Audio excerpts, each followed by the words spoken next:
Good day, ma'am. So my report talks about the Section 5, persons authorized to possess and use a chainsaw. The department is hereby authorized to issue permits to possess and or use a chainsaw for the felling and or cutting of trees, timber, and other forest or argo forest products to any applicant who. So, ang mga departments ko no, mag-authorize or mag-issue ng mga permit sa mga tao na kiba nagtataglay or yaoy ila mga chinso or magamit sila ng chinso pamputol ng kahoy. So may ni siya ang yon kibali requirements para ma-issuean ka ng certificate or authorization. Number 1, has a subsisting timber license agreement, production, sharing agreement, or similar agreements, or a private land timber permit. So ini siya, amo ini yon kuan. Yaon nagtataglay ng mga timber license agreement para siyon magputol sila ng kahoy in a legal way, tapos yan mga tao na nag-own ng kuan private land timber permit. The number 2 is an orchard and fruit tree farmer. So ini siya mo ini yon mga may piece of land na gitanuman nila ng mga plants or fruit tree. Number 3 is an industrial tree farmer. Yon, kibali nagtanom sila ng kahoy din ila resabtanan. Pag ilaot doon, kay ila ibaligya din. Magproduce sab sila ng lain na products tapos ila itanom din baligya. Number 4 is a licensed wood processor, and the chainsaw shall be used for the cutting of timber that has been legally sold to said applicant. So, as I said, kibali, in number 4, kibali mga lisensyado na sila kay yon lisensyado sila na mogamit ng chainsaw kay ilaman yung gamiton legally pares yon mga falkata, muutod sila ng falkata kay para ilai baligya sa may mga kuan yon yung talang pares yon falkata ilai baligya tapos may magpalitay na.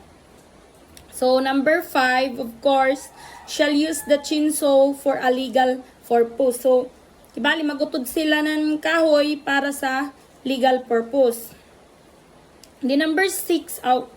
So Section 6, registration of chainsaw. So amo na ini siya ang pag-register nato nan ato chainsaw.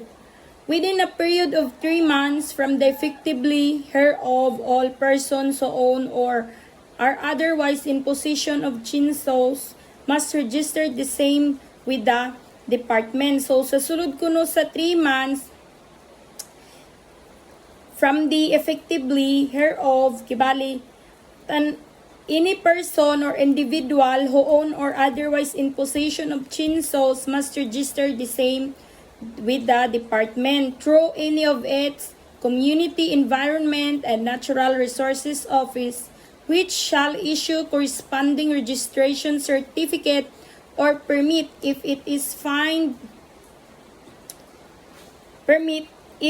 finds such person to be qualified under. So yon mga kuan department pares ng community, environment, and natural resources office mag-issue da siya sa mga tao na qualified parehas yon magutod sila ng kahoy or gamito nila ang ila chainsaw kuan in legal purpose.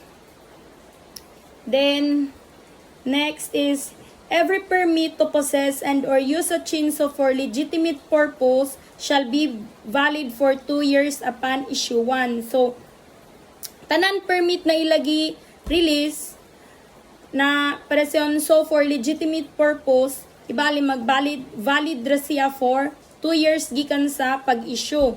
Then provided that permits to possess and use chainsaw issued to non-commercial orchard and fruit tree farmers, bali yon mga nan or kuan yung pares bitaw sa ila gamay na lupa ila tamnanan mga fruit tree farmers are bib amo yon sila magvalid an ila unin authorization gikan sa pag-release ni 5 years.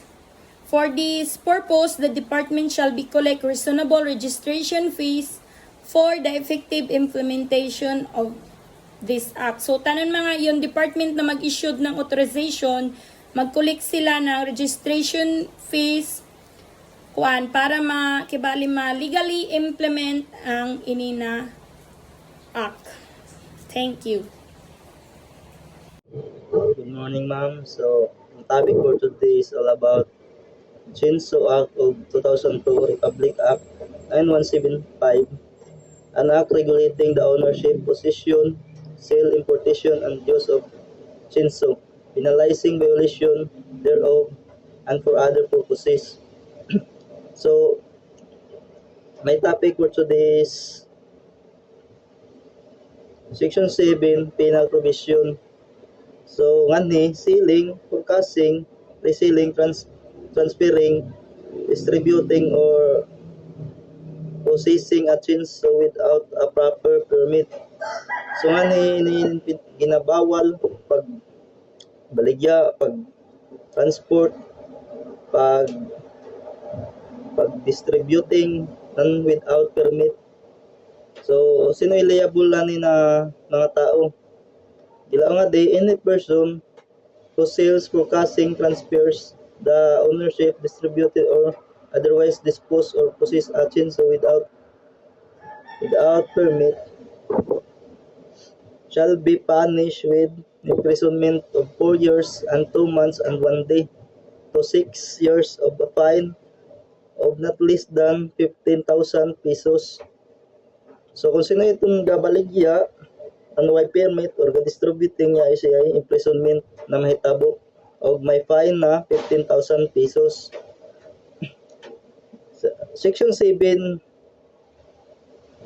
unlawful importation or manufacturing of chainsaw. So ngani, unlawful yani means labag sa mga batas sa pag-import o pagbaligya ng chainsaw. So unliable ani is any person who imports or manufactured a chainsaw without obtaining prior authorization from the department shall be punished by imprisonment of not less than 1 month nor more than 6 months and fine of not less than 1,000 pesos. So itong mga tao na unlawful pag-import nan waray authorization gikan sa department nan ininabalaod is yaya mo siya imprisonment.